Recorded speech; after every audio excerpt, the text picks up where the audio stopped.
Hi, this is Michael Uslan. You're listening to Batman on Film.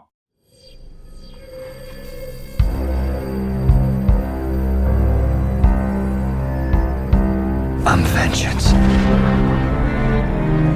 I have given a name to my pain.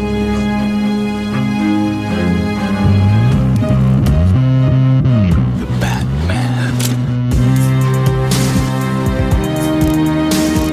Always waiting for some Batman to save you. It's simple. We kill the Bat of Gotham. I'm Batman.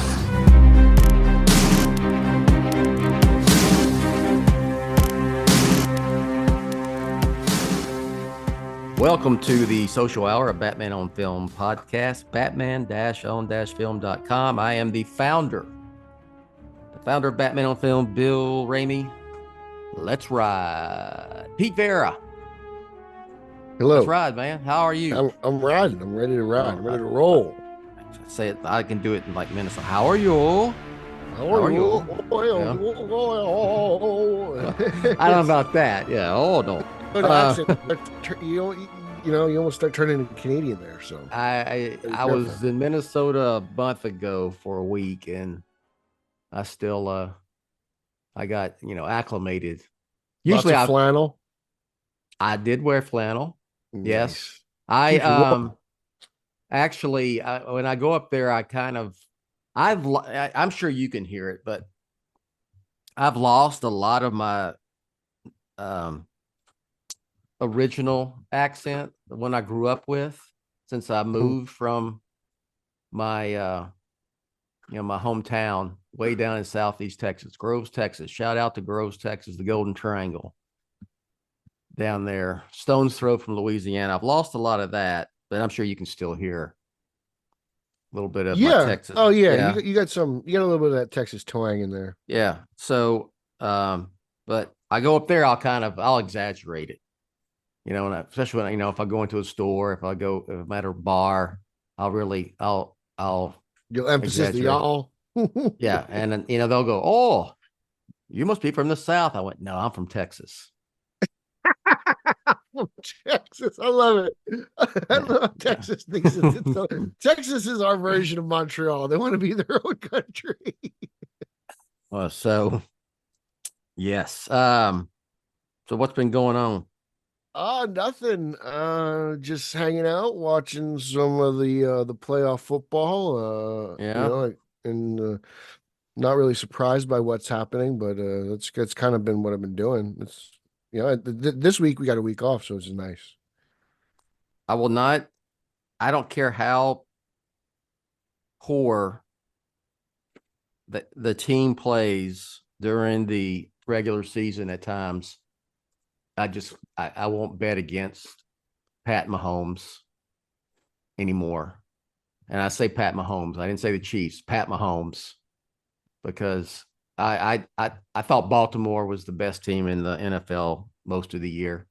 And they were. I mean, and then didn't get it done, man. It's funny, since the Chiefs have now become like this pop culture phenomenon, right? Yeah. I really I feel bad that I don't want to root for the Chiefs because I can't stand the Kelseys. I've had enough of the Kelseys. Their time in the sun has been way too bright, and it's time for it to be a little duller. Yeah, I'm just over the.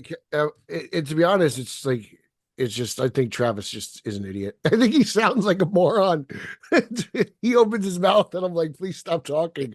I kind of like them. I mean, I think they're going to parlay that into that podcast of theirs into something like big, probably McAfee, like Pat Man. McAfee. Yeah, and Jason Kelce, even though he's an Eagle, I kind of like him. I like he was in Buffalo shirtless. Yeah, I saw that. I was like, oh man, I know everyone ate it up, but to me, I'm sitting there, I'm like, you're just trying too hard, dude. You're just sitting there like, I don't know, you just have a little more class. Well, I've become obsessed with the recipes from Meat Church. Shout out to meatchurch.com.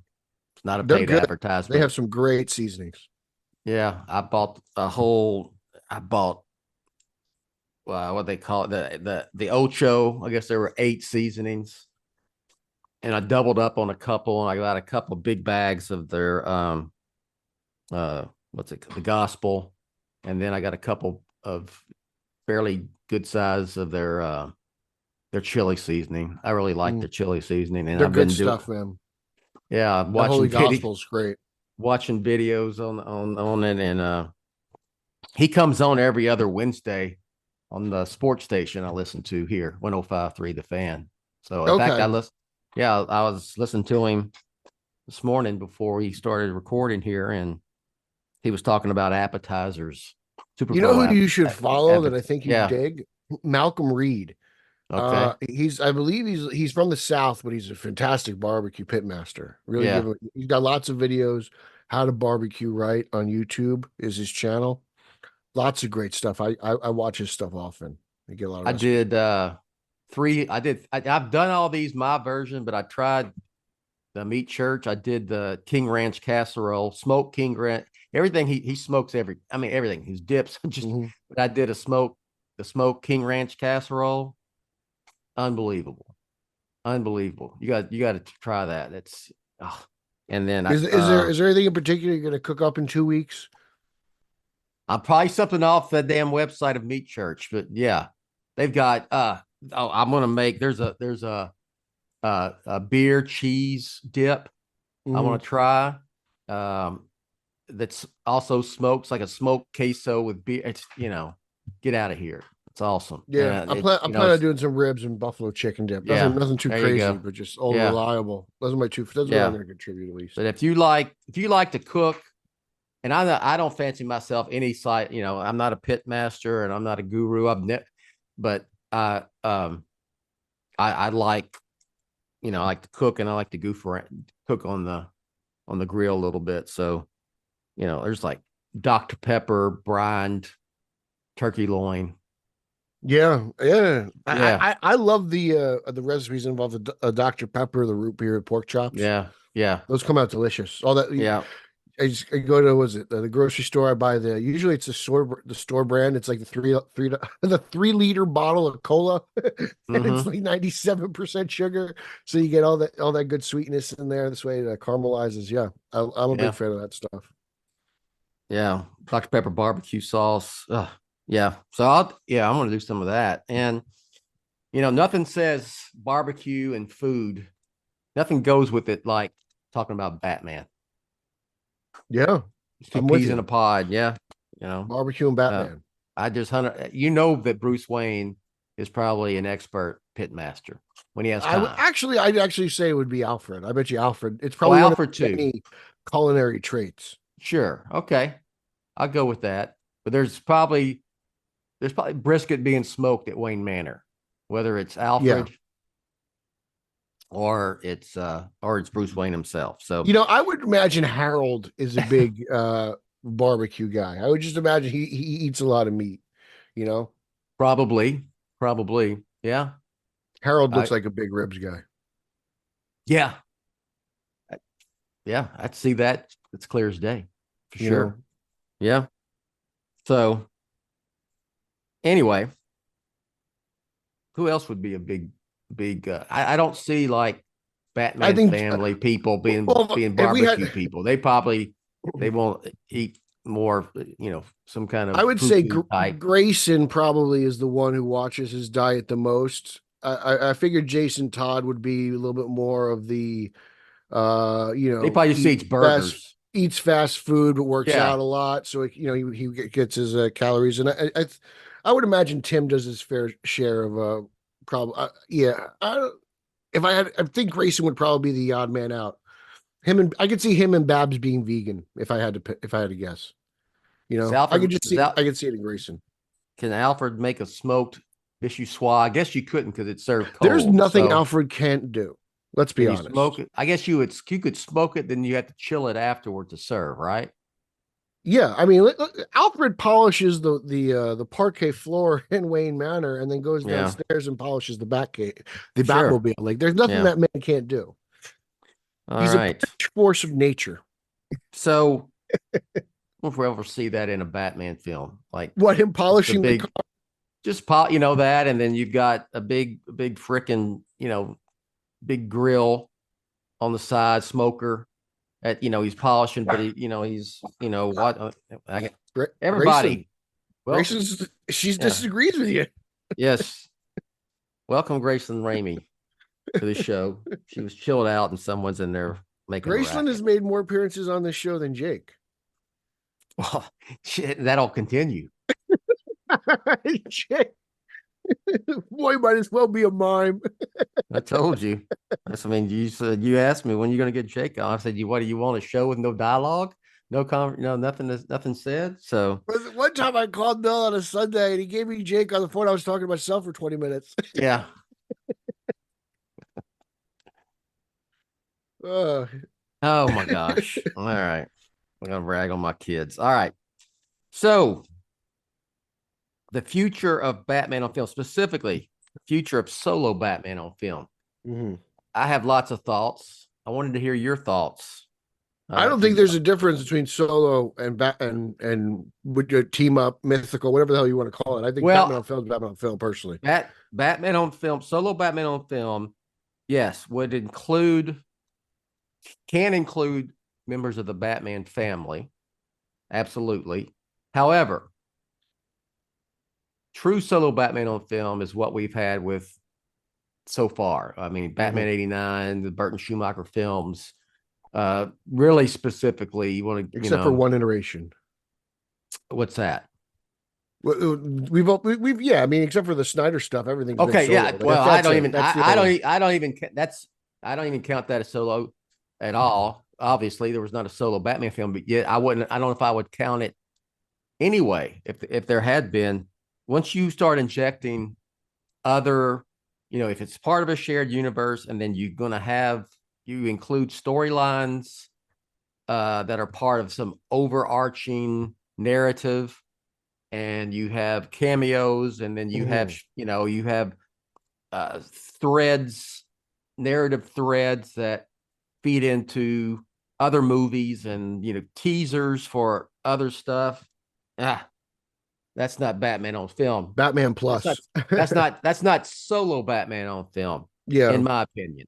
And right now we are in the midst of the Batman saga, but we're also in the days of this new DCU coming up, where we're getting the Brave and the Bold, which is it a Batman film? Sure.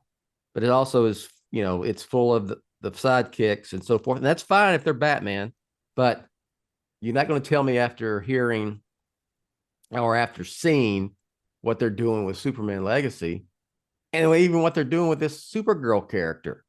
She's in Superman Legacy, but she's also, according to the trade, she's going to show up in another DC film.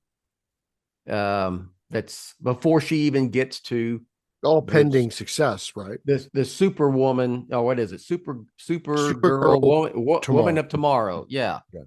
So the more I hear of what they're doing with it, I mean, it's not going to surprise me at all. Would you be surprised if we get to the Brave and the Bold, if there are non-Batman DC characters who show up to further, the DCU overall?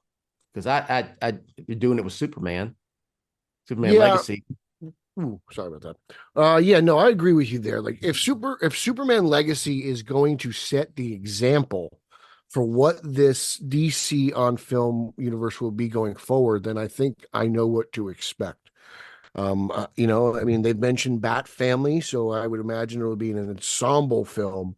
Yeah. But I have to get past Superman Legacy first before this can even be an issue, right? Yeah. I know there's apparently a director attached, but I think everything's going to change by the time we actually get to when this movie gets going. I feel like part of that Muccietti news was to hype up the Flash, to show confidence in that movie, so that people will go see that. If he's doing this, then it must be good. So he's got a future, blah, blah, blah. the future Batman on film concerns me more than just solo Batman on film, because I get nervous. I'm still, like, you guys know from listening to the show that, I live in a world post Flash where I see that no one showed up for that, and I see an OG Batman who I thought would, uh, invoke some nostalgia in people, and no one showed up for that. So, like, I'm concerned about Batman on film. Like, I once said that, and a lot of people have said this, that Wonder Woman probably would have made $1 billion if it wasn't for BVS. Could you say that the Batman could have made more money if it wasn't for the Ben Affleck iteration, the Michael Keaton stuff? Like, well, I guess Keaton wasn't around then, but like, is the taint on the DCEU what prevented the Batman from really making money aside from COVID and all that jazz? I think there's some conversation there to be had. I don't really know the answer, but I think it's worth talking about. I just I'm just very concerned about oversaturation, even with the Penguin. Like, if the Penguin comes out and no one really pays attention to it, that gets me a little nervous. Right? I feel like the Penguin should be a little bit on the radar. We're talking HBO. Like, is my fandom sometimes overpowering my actual, like, knowledge of the business and how people react because I want it to be good? Like, I have these feelings. I toss them around a lot. I don't know. I think I've even said I do agree with I think Wonder Woman could have done a little better if it hadn't been, saddled with BBS. Yeah. Her first appearance was in that, but yet the film did very well. It was a good movie. And as far as the Batman, that's an interesting question you pose, because look, I could flip it around and say, here, you had this disaster of the DCEU. You had an incarnation of Batman in that was not popular with the general audience, and was divisive among fans as well. The Batman was you want to call it the third incarnation of solo Batman on film, if you count the Burton Schumacher films, then the Dark Knight trilogy, and then the Batman with the beginning of the Batman saga. It was released in early March, and coming off all the stuff we had with theaters and COVID, but it still made damn near $800 million worldwide. It was reviewed very well. So does not having the DCEU, the Affleck version of Batman, BBS, Justice League stuff, wherever else he popped up, if you don't have that in between Dark Knight Rises and the Batman, does it do a little better? Maybe, but I don't think it's. But I would say it's more. It's not as much Batman fatigue as it was bad, unpopular version of Batman in between the Dark Knight trilogy and the beginning of the Batman saga. And it still did well. Even with that baggage. It did. But are you not concerned about not Batman fatigue, but just genre fatigue? Yes. Yeah. I was talking with this about Reno yesterday. Even if Batman and Superman are air quotes Teflon, if you keep going to the well, at some point it's going to get dry, and we're not. Yeah. There needs to be a window of like a time off where we have to care about the character, even forget about the character a little bit. This way, when the character reappears, it means something. It's special. I think movies have to regain the specialness that they had. Like, a character getting a movie should be a big deal. And I think we've watered that down because everyone gets a movie these days. And I think is just overexposed to the point where I think people are just very tired of it now. I've wrote about that I think, look, one thing, less is more. Disney with the MCU. They need to realize that, and so does Warner Brothers and I think Disney has. DC Studios. Because they're not renewing a lot of their Disney Plus shows. good. She-Hulk won't get season 2. Good. I think Iger's taking a step back when it comes to that stuff. I think he's Good. very worried about just, throwing too much out there, because I think they're struggling to figure out what they're doing next. There was way too much out there from the MCU, way too much, and They got a little greedy. And this brings up the whole. This is the downside of the shared universe thing, is when you get to the end of the story. Okay, Endgame Part 2. Then they should have rebooted. What are you doing next? You're just going to do, that's why I would rather make Marvel MCU films, make DC films, but let them be their own thing. And you don't, it's much easier. We've seen it with Spider-Man and we've seen it with Batman. We've seen them be rebooted, and each reboot has been successful. Say what you want to say about the Amazing Spider-Man films. I like the first one quite a bit. It's very inspired by Batman Begins. They did well, even though they didn't make a Amazing Spider-Man 3. Both did well. They did well.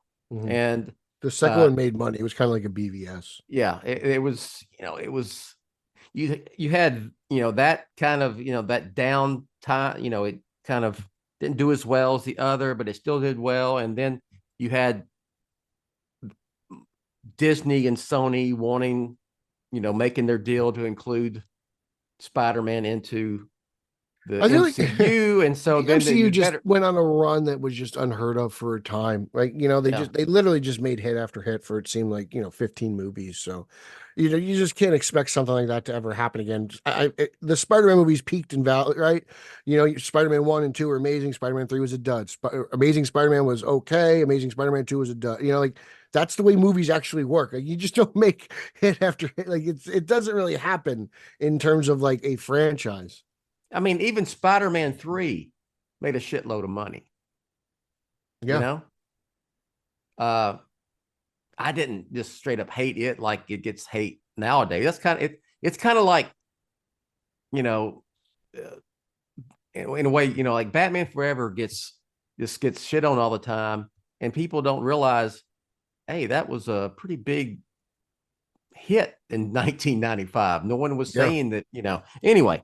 But speaking of Batman on film, so then I am go back to the topic at hand. Is I wonder, I think that the Batman saga is the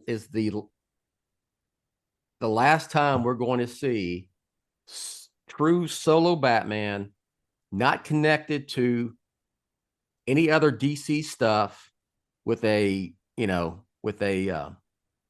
under the helm of a strong filmmaker, in this case, Matt Reeves, in the case of the Dark Knight trilogy, Chris Nolan, telling a finite story that will come to a conclusion, at some point. And I don't think we're going to get that for a long time. I don't think we're going to get that for a long time, because the next incarnation of Batman on film is The Brave and the Bold, and it's all going to, the tentacles of... I think that's got to happen first before you can even say that. I think if Superman Legacy bombs, how Warner Brothers react. I mean, there is no way we're getting to Batman Brave and Bold. I mean, we may see them reboot to solo Batman faster than we did last time. That's possible, but let's just think of what is right now. What is right now the plan, instead of, not what is. They've already announced Brave and the Bold.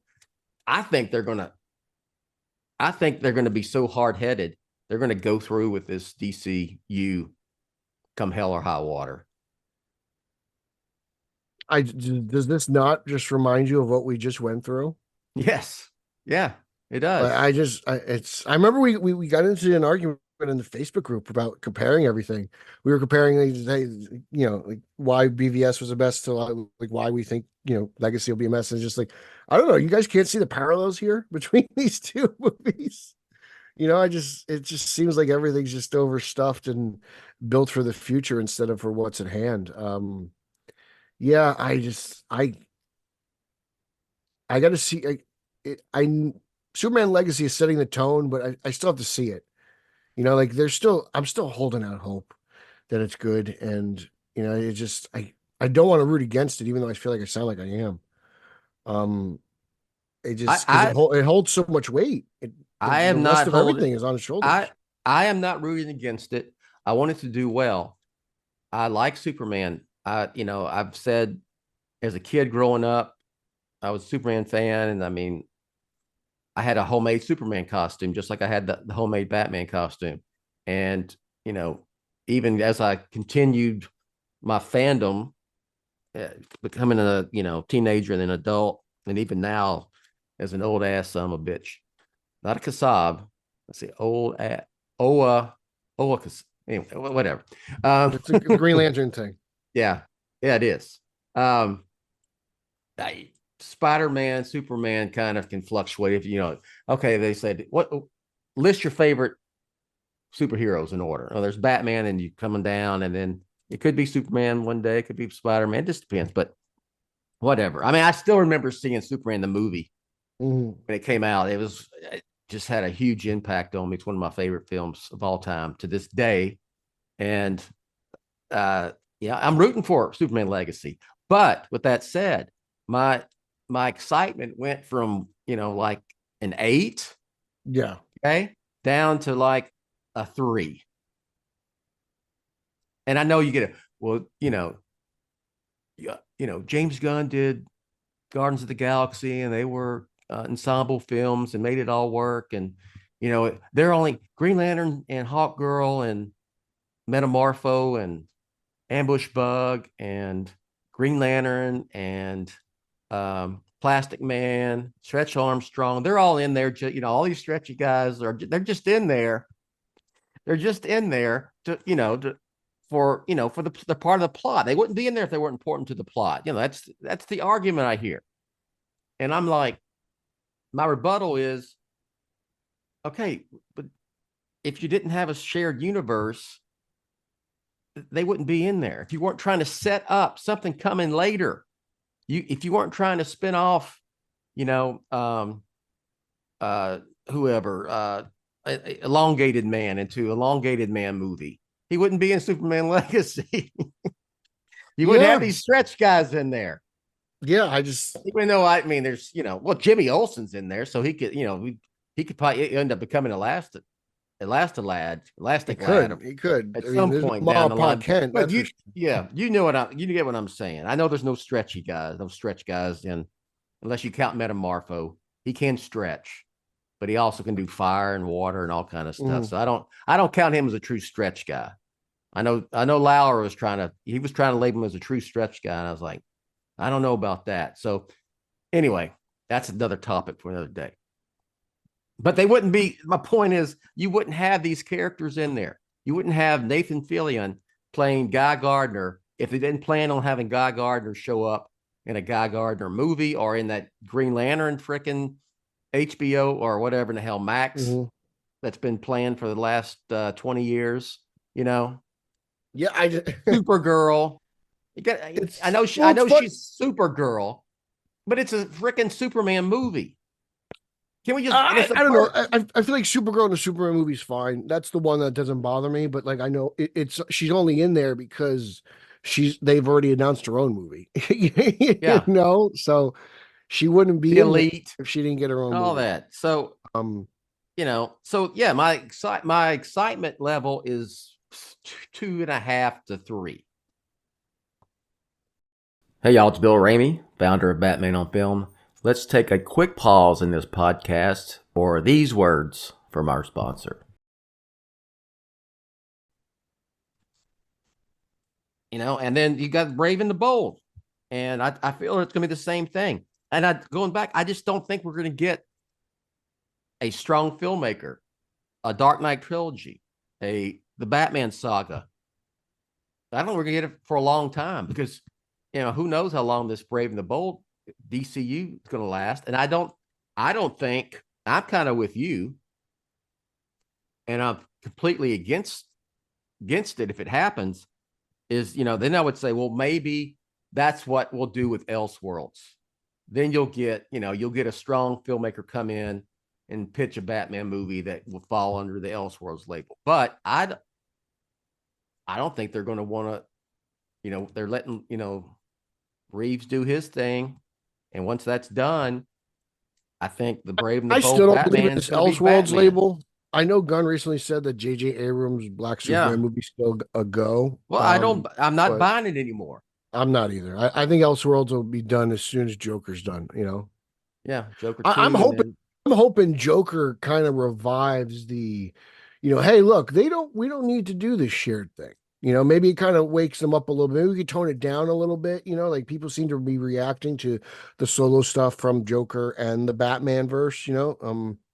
I'm kind of hoping to that. Like like I said earlier, I think the Penguin will tell some tales, because if people don't tune in for that, what makes you think they're going to tune in for like the Nathan Fillion Green Lantern show on HBO? Like in my opinion, I'll be honest, if you're planning on spinning everything off onto HBO Max, which seems like that's what Kalar was doing back in the day, right?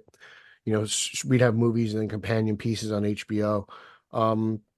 HBO Max, just with the way everything Gunn wants to be connected, it just seems like that's going to happen again. So I don't know. Again, overexposure is a huge problem right now, and I think even while the Batman was successful, it was a huge risk to go from one iteration to another while while the previous one's still going on. I think I thought that was pretty risky at the time, because it just, again, like I always go back to Wonder Woman and think of, well, what could it have done without the stink of BBS?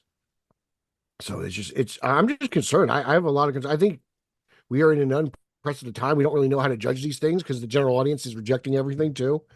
Yeah. It's a crazy time right now in fandom, because some of us, I think, love the character so much that we don't know what's good for the character. We just want more and more and more and more and more and more. And while we as fans love that, I think people get sick of it. I think people just get tired of things after a specific amount of time. I've said a long time that I would take a break of around 5 years between incarnations of Batman. I think that's good. And I would do them in trilogies, or maybe 4 films under one filmmaker with their own take on the character. There's a lot of takes on Batman that can be done. I mean, there's somewhere there is a really, and then actually quality filmmaker. You can throw in one of the other big names. Yeah. Like every 2 years or something, there's, I don't know, there's a Batman movie, a Superman movie, a Wonder, like we don't really need to get all the way down to Blue Beetle again. Like I'm just saying, like, I don't, either incarnation of Blue, I mean, the fact that Blue Beetle got a movie is still amazing to me, but I never thought either one would ever get one. Yeah. I don't think you need to go that far down the line. I am worried about the future of solo Batman on film, because I don't think we'll get, I've said it, like, I hate repeating myself. I don't think we're getting anything like Dark Knight trilogy or the Batman saga when it's all said and done again for a long time. With with character though, because then people will, I mean, if this Brave and the Bold gets rejected, it may, like I said, they may see the swing. Like we've tried this twice now. I don't think the general audience is going to see much of a difference between the last DC shared universe and this one. It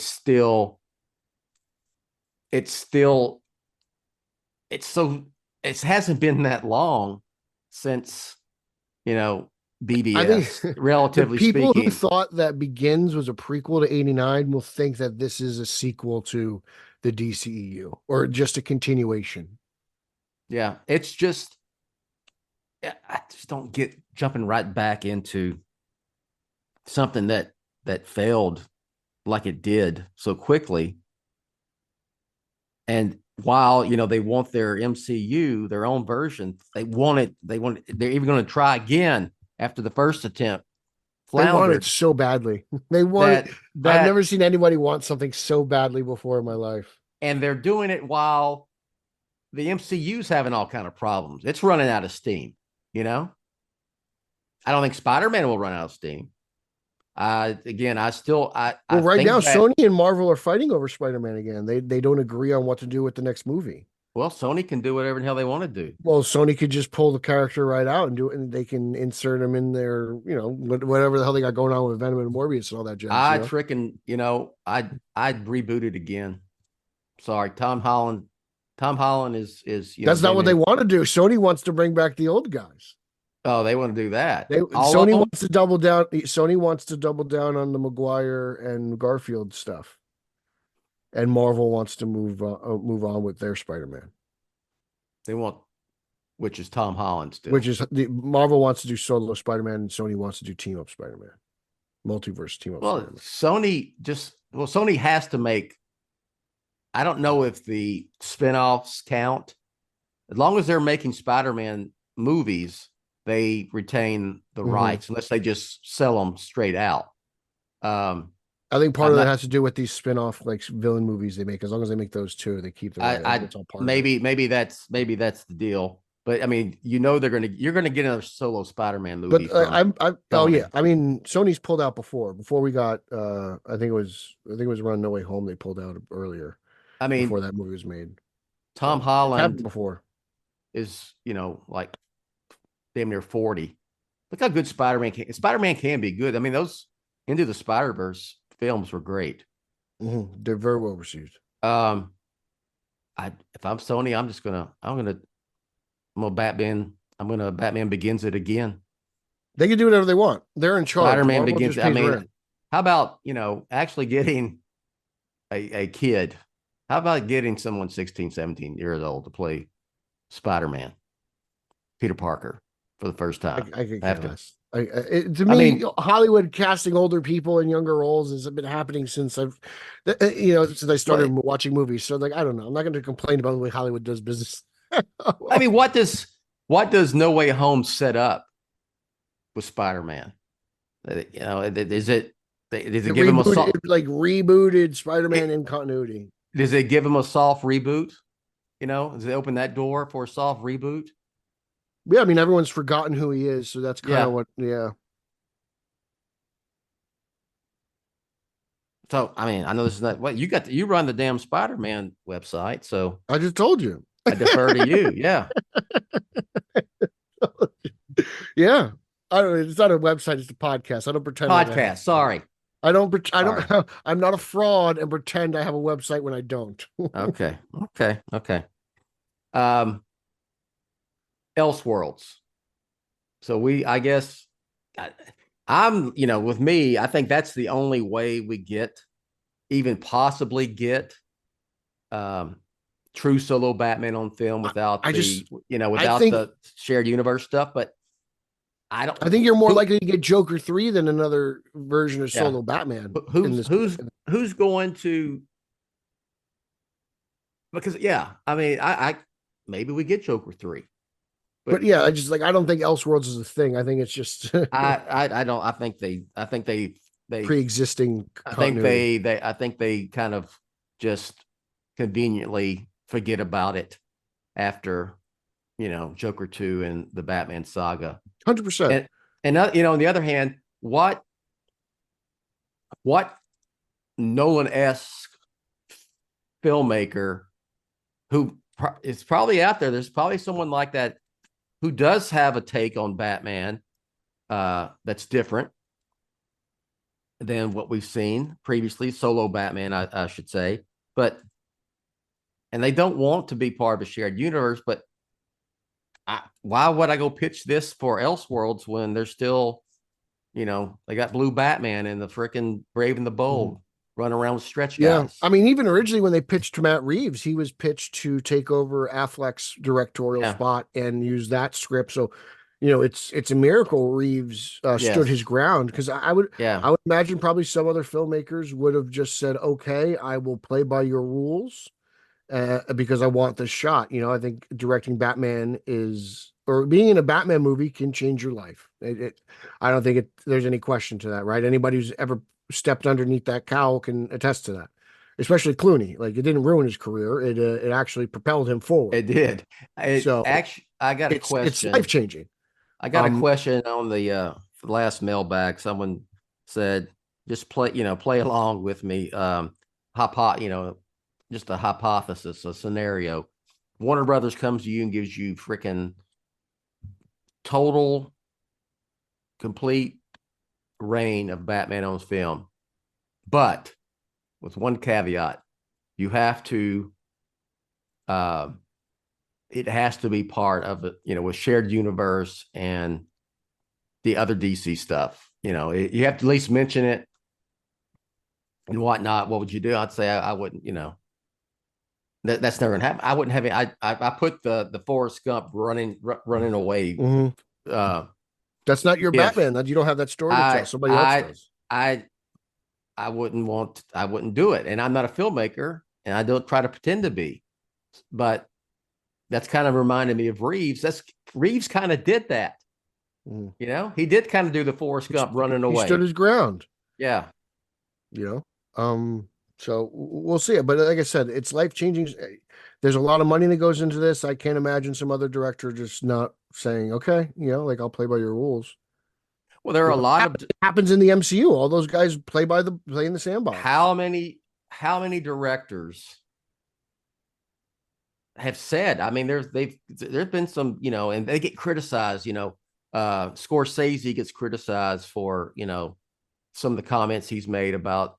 It's usually directed toward Marvel, the MCU. Well, because DC is such a failure. Yeah, but I mean, there is a point of like, I'm not going to go play in someone else's sandbox. Mm-hmm. I am not going to be restrained, creatively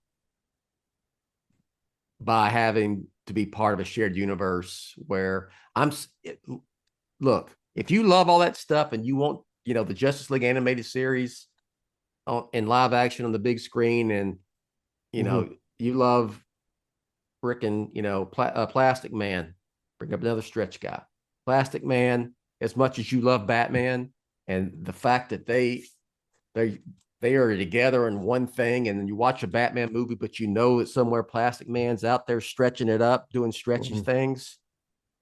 Bless you, good for you. But I also think some directors it's restricted creatively, period. Yeah, but some guys work better that way, to be honest with you. Like, if you look at the Russo brothers, those guys can't direct a good film outside the MCU. They're hacks. They're frauds. They're not good directors at all. Everything they direct is crap outside of what they do for the Marvel universe. They work well when someone's watching over their shoulder. Okay, there's some people who will work well in that situation. You just have to find them to fit the mold, right? Like, that's what you're looking for. Doesn't that speak more to who's running the show? It being producer driven, and it's just, you don't have this complete different vibe, atmosphere, aesthetic, between these MCU films. While the MCU is the example they're following, I still have hope that they'll do something a little bit different. Like, because I haven't seen anything from this Gunn DCU yet, I still am waiting. Really, I want to see it to judge it. I want to have that mentality, even though they're going in a direction I don't like. I still have to see the final product before I can actually judge it. I could just say it's not. I'm not as interested in it as I was originally, or wasn't interested as I was in the previous thing, or whatnot. But I still have to see something. Like, it's all just right now. Everyone's just talking out of their ass, as far as I'm concerned. I got to see a poster. I got to see something. Like, to set the tone. Would it have been better if they had not announced that first wave or whatever, first phase, whatever the hell they're calling it, the Gods and Monsters? They said, because all I go back is to Comic-Con and like Sujihara announcing a slate of films that doesn't happen. And parallels. We got DC Studios not even mention a new shared universe. We have DC Studios. We're going to make DC films, and we're going to start off with Superman, a Superman movie. That's all I needed to hear. I didn't need to hear the next 20 projects that you guys are not even casting yet. Are they playing to, are they doing lip service to a minority of the, of people who want, I think it's damage control for the completely fans. shared universe, and they, it's like you can't. I want to watch a Superman They're trying movie, to please but it's everyone going to right be, now. but it'll be better to me if Metamorpho's in it, because there's I don't someone know who who thinks ever that said way. that. Well, someone, I don't know whoever said that. someone did. Someone said, "Hell yes, Metamorpho is in Superman Legacy." I'm To all me, in that's now. such backwards thing. Like, what would make this Batman movie really great? If Sinestro made a cameo. That would make this Batman movie what would make this Flash movie great?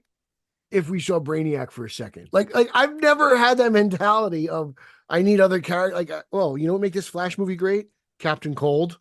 Like that's what I'm thinking. That's exactly what I'm talking about. I don't get it. It's like, okay, let me ask you this one. That's why I call it Toy Chest Batman. You guys aren't even concerned about villains. You just want your action figures to play with each other on the screen. Yes.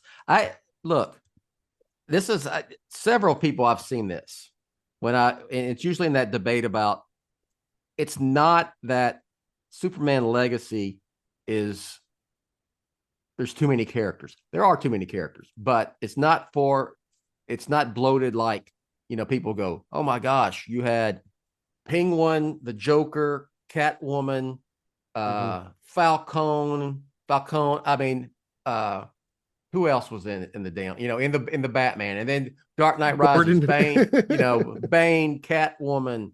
You had Ra's, you had Talia. The Scarecrow. The Scarecrow. Ra's al Ghul. I mean, all that, in Batman Begins. But it didn't come off crowd. It's all about execution. That's not my point. It's like, yeah, but these characters are not Superman characters. They're DC characters. But it's like, yeah. I don't know. Like, if you're making a Superman movie with lots of characters, then I want to see Superman, Superboy. I want to see Steel, Supergirl. Okay. That's not about Ian Hamilton. I want to see Parasite. I want to see Titano, the gorilla. Fair. Fair. Ma Pa Kent. I haven't heard their name casting yet. It's the ones that several people say. I'll say like Cat Grant, Lombard. I don't want to watch a Batman movie like you said. You're like, this Batman movie's awesome, but if frickin' Sinestro is in it, it'd be perfect. It's gonna be off the chain, and they'll say, "Oh well, Batman is because Sinestro's about fear. Batman's about fear. Sinestro tries to get him a ring. That's a post-credit scene right there, guys. Batman's works grounded and blah blah blah, and he doesn't have superpowers, but Superman always works better when he's not the only superpowered being on. What is that? It's called mindless dribble. What is that? That is, I don't know, man. That is, I just want to see a bunch of DC characters in this. That's what it really is. How does Superman, the only person like him on the earth? Isn't that part of what's cool about Superman, and the fact that he is this super good dude with all these, these powers, and he, instead of, just like the one that has the most powers out of a bunch of people who have all these powers. Come on, man. Look, I want it to be good. I get a little nervous. Well, we'll see. But I'm still wait and see. Like, I could see the trailer and be blown away by it. I really could. I don't know. Oh, I'm sure it'll look fantastic. I'm still, I'm sure I'll be excited and be ready to go. But I'm wait and see mode. I just am. I'm a little too jaded from the last time. You ready for spy pics from Atlanta, where they shoot Superman Legacy? of corn sweat in I'm his ready to Superman block suit. Justin on Twitter before he shares them. Well, He's the spy pick king of the internet. if I think Gunn said he was not going to put out any publicity stills till they finish shooting. Did he say that? Well, he better be in a closed off soundstage. I would imagine this movie's going to be green screen, right? I don't think yeah, a location guy. I believe he's a green screen guy. I'm sure it's green screen or that that Mandalorian technology that they use with the Batman. And so maybe he's actually able to keep this thing contained. If there's not a whole lot on the, remember, like a lot of the stuff we saw in the Batman was when they were in Glasgow,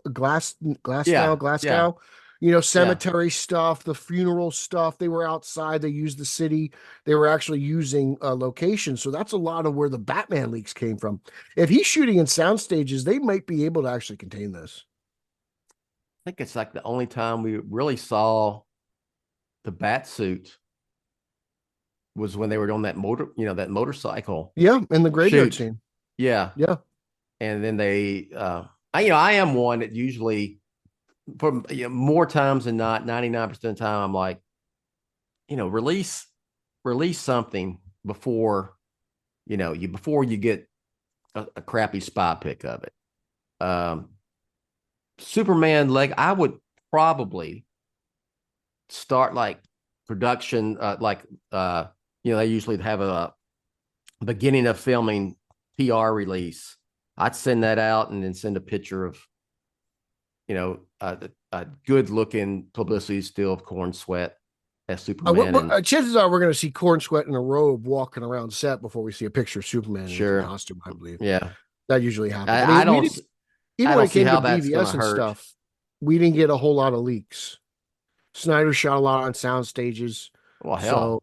So, that was pretty much contained. The only stuff that ever really leaked out was when they were shooting, I think, like the exterior scenes for the Capitol. Well, I will give Snyder credit. He always usually had some sort of publicity, some still, I shot. He was very active on social media pre-Justice League.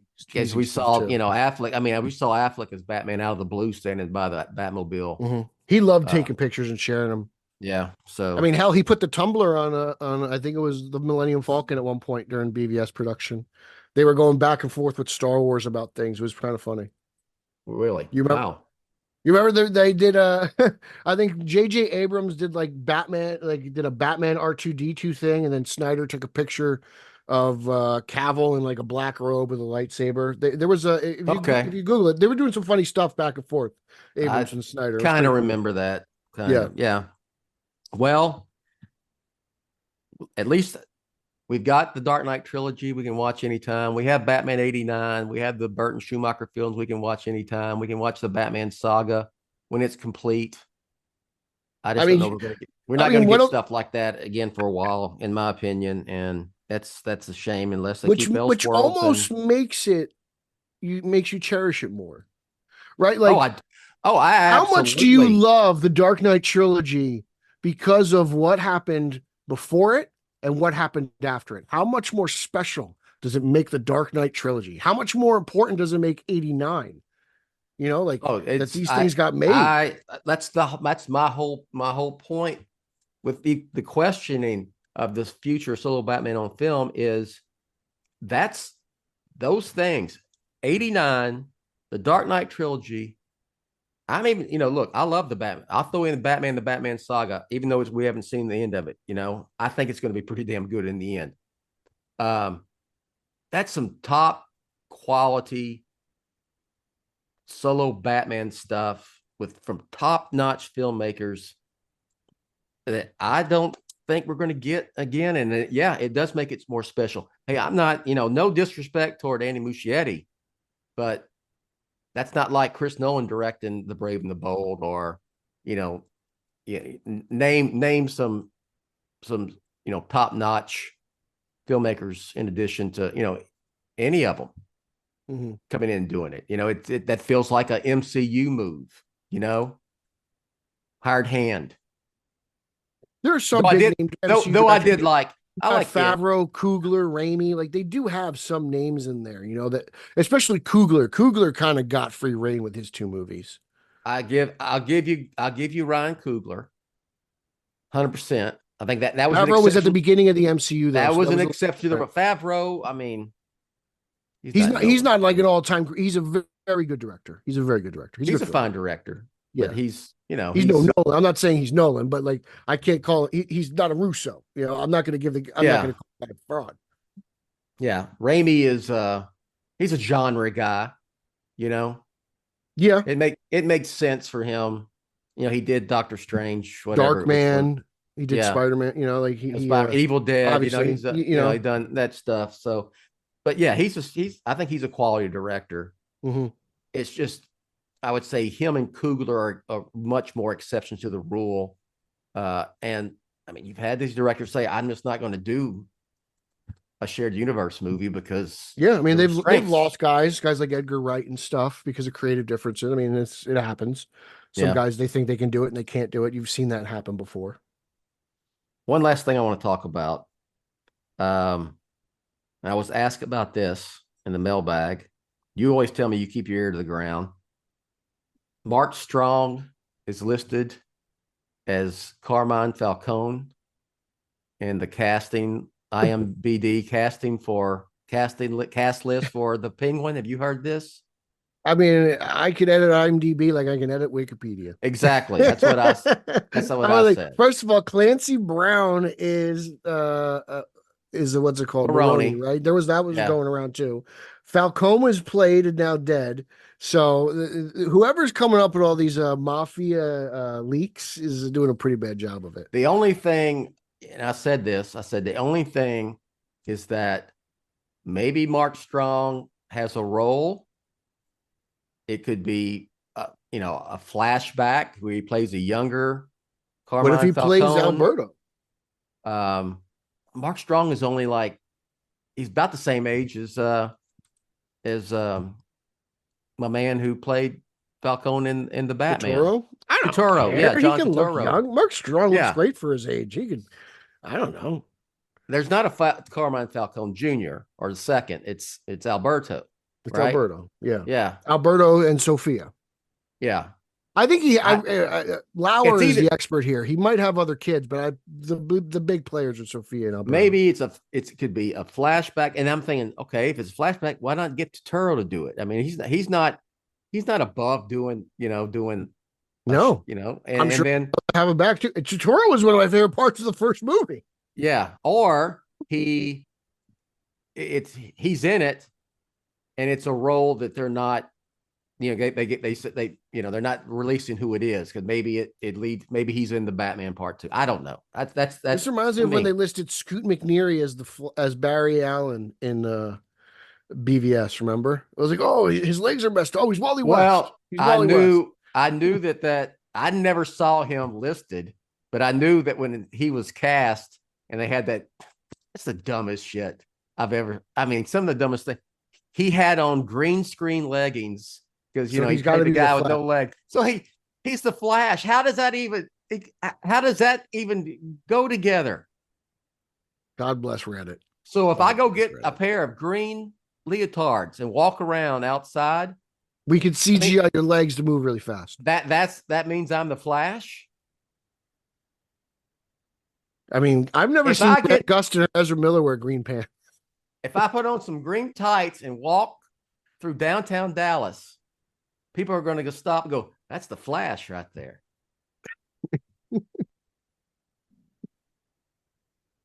And then the Sinestro will come down and make everything awesome because you got Sinestro being part of the Flash. Because Batman relies on fear of his enemies. The yellow power ring is run by fear, so it makes sense that Sinestro would recruit Batman in a post-credit scene in The Brave and the Bold. I just wrote your post-credit scene, James. There you go. Okay. There you go. Post-credit scene. Post-credits. We start with the post-credit scene and then we write the rest of the movie. Everything revolves around the post-credit scene because that's going to be what comes next. Yeah. That's a ticket right there. That's it. All right. Meeting adjourned. Yeah. Let's break all for right. lunch. Go ahead. Well, we'll break for lunch. or you can plug which one you want to do. You can follow me on social media at Pete Illustrated on X. You can follow my news-based podcast, Straight Outta Gotham, at straight_O_G on Instagram and Twitter. I do that with Eric Holzman. We have a Facebook group and a Facebook fan page. Consider joining both. Bill's in both, and he loves to comment on our articles. It's fun when Bill acts as a fan. So it's a good time. I do act. I do. So at sometimes I enjoy it. I like it. I was like, oh, I was like, somebody shows blood today. Bill shows blood today. You can follow my Spider-Man podcast at Spidey Coalition on Instagram. We have a new episode that just dropped last weekend, so please check that out. The Italian Spider-Man Coalition, BatmanOnFilm.com, Batman on Film YouTube, Batman on Film podcast. I'm all over that stuff, and I appear monthly on Ryan Lauer's The Batman Book Club. What about your Super Bowl special? Oh, that was last. The Super Bowl special is coming up. We have a special guest, me and Eric. We haven't announced it yet, but we're gonna have a very special guest coming up for our Super Bowl special. We had Chris Burke on last week. Okay, tell everybody how they can listen to it or watch it and all that. So it's anywhere you can get a good podcast. Wherever you find this podcast, Straight Outta Gotham is there. So please check that out. And it's good stuff. Chris is a great guest, and he's got a fantastic accent. That cheesehead accent is one of my favorite accents of all time. It is.